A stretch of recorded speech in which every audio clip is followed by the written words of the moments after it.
The former Nyeri town member of parliament Ngujiri Wambugu has publicly questioned the absence and low visibility of Jubilee Party presidential flag bearer Fred Matiang'i, calling for urgent action within the party's leadership ranks.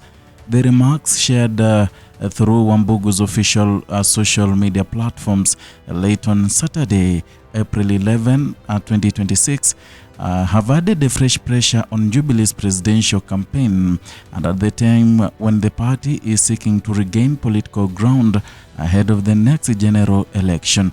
In his statement, Wambugu raised concern about what he described as the apparent silence and absence of Matiang'i from the key political activities and also public engagements. The former legislator questioned whether the party's presidential candidate is actively leading from the front or expected in a highly competitive political environment. The concern now made public reflects growing unease within sections of the Jubilee Party about its preparedness and also visibility at the national level.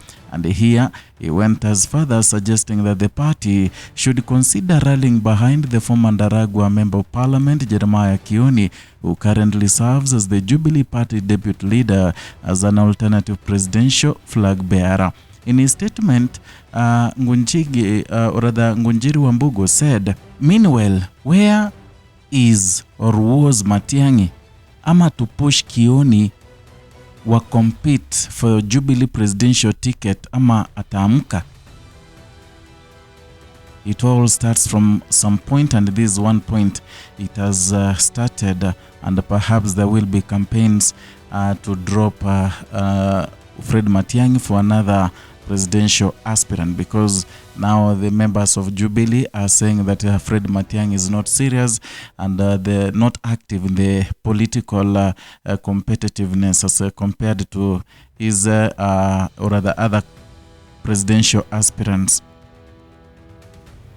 According to Wambugu, such a move could potentially stimulate internal competition and push Matiang'i to take a more active role in his presidential bid. The proposal, while not an official party position, signals a shift in tone from the internal critique to open political challenge.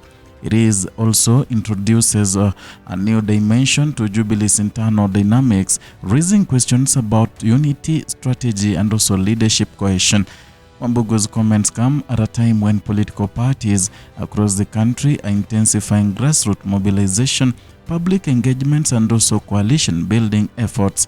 Visibility, consistency, and also presence have become critical factors in shaping public perception and also voter confidence.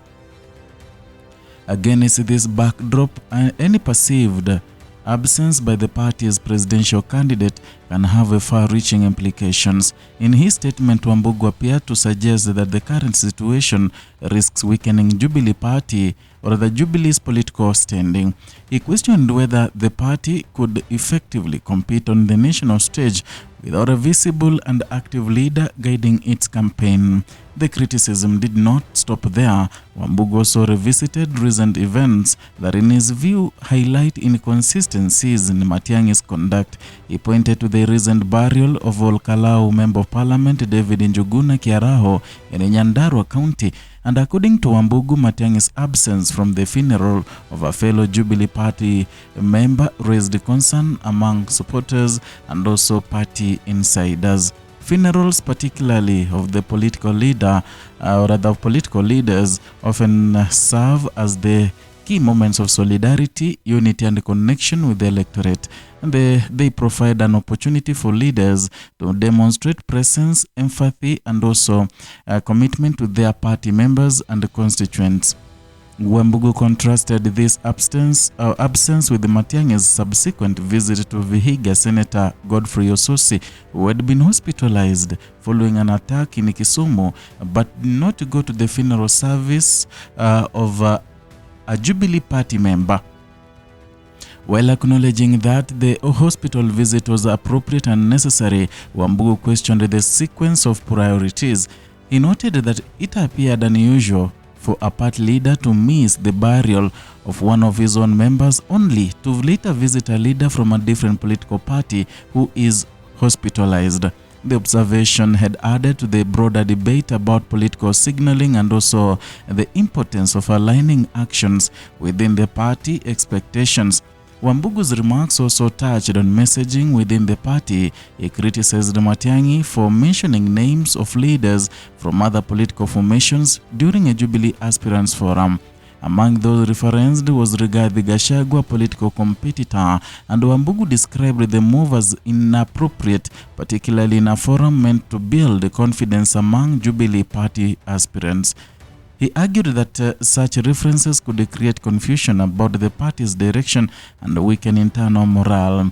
In addition, Wambugu expressed concern over the perceived inconsistencies in endorsements made during party events.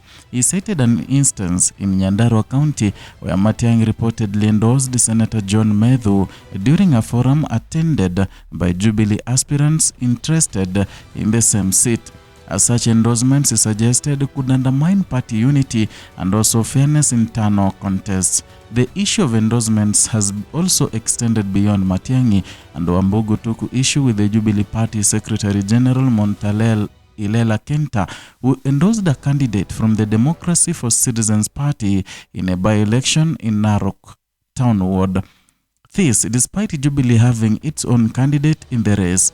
The incident has raised the broader questions about party discipline and coordination, and political analysts also note that such internal disagreements, when made public, can have a significant impact on the party's image. They can signal internal divisions, reduce voter confidence, and complicate campaign messaging. For Jubilee Party, which has been working to redefine its identity and also reposition itself in the political landscape, and this development present a critical moment. The party must now navigate internal criticism while maintaining a unified front, and at the same time the concerns raised by Wambugu highlighted deeper structural and also strategic questions: who leads the party's national campaign, and how visibility being managed, and how are internal disagreements being addressed. And these are questions that could shape Jubilee's trajectory in the coming months. For supporters and observers, the situation underscores the importance of clear leadership and consistent communication. And in modern politics, perception often carries as much weight as policy. A visible, active, and also engaged leader can inspire confidence and also mobilize support. Conversely, perceived absence can create uncertainty and also weaken momentum. And as the political calendar advances, pressure is likely to mount on Jubilee's leadership to respond to these concerns, and whether through increased public engagement, internal consultations, or strategic adjustments, the party will need to demonstrate clarity and direction. For now, Wambugu's remarks remain a reflection of internal dissent, one that has moved from a private conversation into a public domain. It is the development that places the spotlight firmly on Jubilee's leadership and its readiness for the challenges ahead. In politics, silence can speak as loudly as action, and for Jubilee Party, the coming days may determine which message resonates most.